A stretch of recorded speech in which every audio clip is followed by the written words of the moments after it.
8 मार्च को अंतर्राष्ट्रीय महिला दिवस पड़ता है। ये बहुत सुखद बात है कि पूरे विश्व के विचारशीलों ने महिला दिवस मनाकर नारी शक्ति के सशक्तिकरण के लिए कुछ प्रयास किया, कुछ पहल की है। इस दिशा में बहुत कुछ काम हुए हैं, उसके परिणाम भी दिख रहे हैं।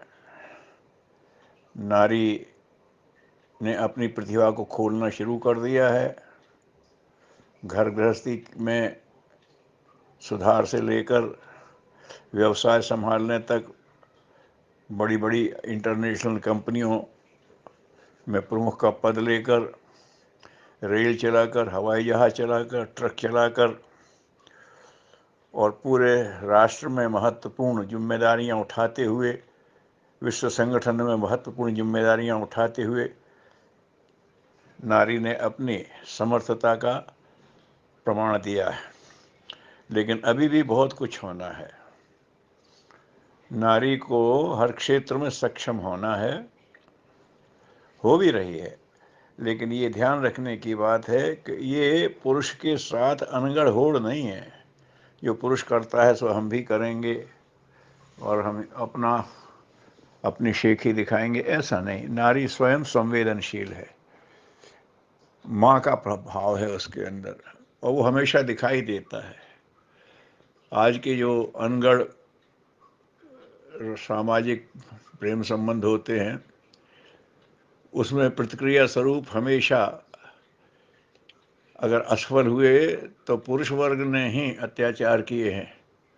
तेजाब फेंक देना, जलाने की प्रयास करना, हत्या कर देना वगैरह वगैरह। लेकिन नारी को के हृदय को आघात लगा है तो उसने दुखी होकर, रो कर के अपने अंदर का भाव, वो जो उद्वेग है वो निकाल दिया होगा। लेकिन कभी उसने ऐसी गतिविधियां नहीं की होंगी जो प्रतिशोध से प्रेरित हों, जिसमें किसी व्यक्ति, परिवार या समाज को हानि हो।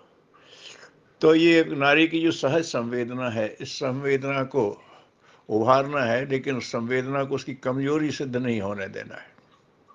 संवेदना में बड़ी शक्ति होती है। संवेदनशील व्यक्तियों ने ही दुनिया को बढ़ाया है। जितने भी अच्छे अच्छे शोध हुए हैं, अच्छे अच्छे कार्य हुए हैं, उनके मूल में संवेदना रही है। और संवेदना के क्षेत्र में नारी पुरुष से आगे है। इसीलिए परम पूज्य गुरुदेव युग ऋषि पंडित श्री राम शर्मा आचार्य कहते रहे कि 21वीं सदी अब नारी सदी होगी। जो पुरुष प्रधान समाज ने पद प्रतिष्ठा को लेकर के बहुत कुछ तनाव पैदा कर दिए,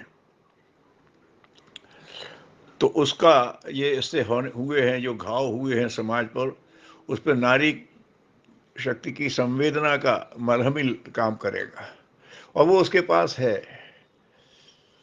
तो देखना ये है कि नारी सशक्तिकरण के नाम पर नारी की अपनी विशेषताओं को जगाया जाए, उसको पुरुष का अनगढ़ प्रतिद्वंदी न बनने दिया जाए, और वो लौकिक कार्यों में दक्ष तो हो, लेकिन वहीं अपनी विशेषता सिद्ध करने तक सीमित ना रह जाए।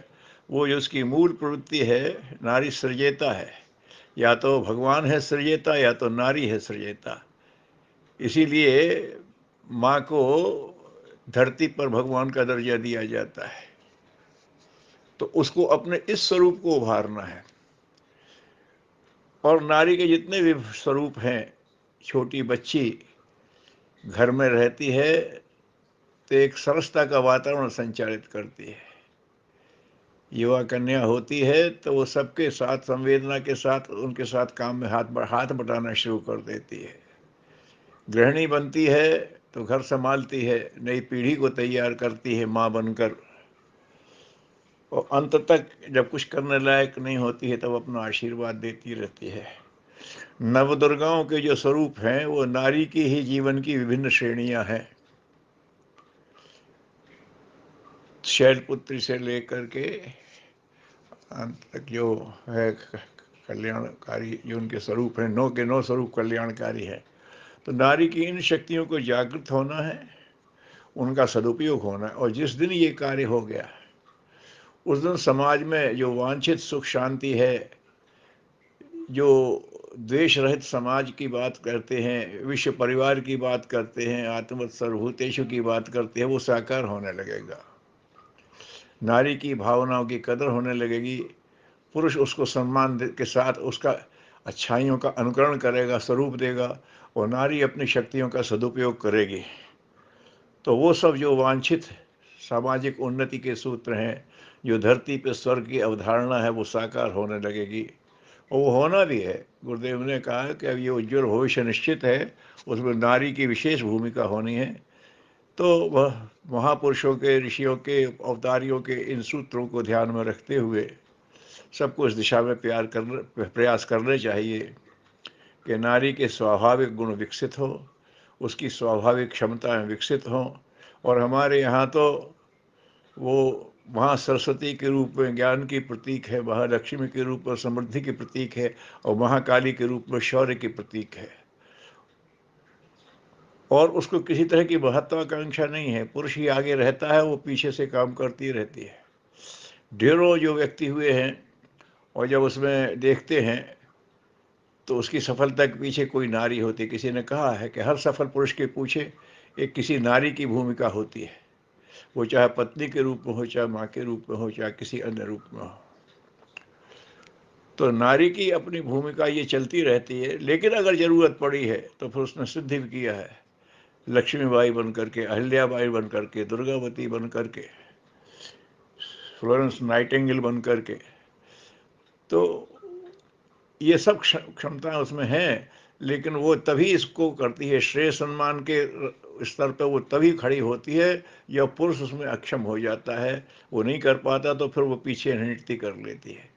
तो नारी की ये समर्थ होते हुए भी दूसरों को आगे बढ़ाने की जो प्रवृत्ति है, यही त्याग की, यही सद्भावना की एक उसकी ऐसी निशानी है जिसमें वो अद्वितीय है। इसलिए नारी को समर्थ, सुसंस्कृत और स्वतंत्र विकास के अवसर मिलेंगे तो सबका कल्याण होगा। सबको इस दिशा में प्रयास करना चाहिए। ओम शांति।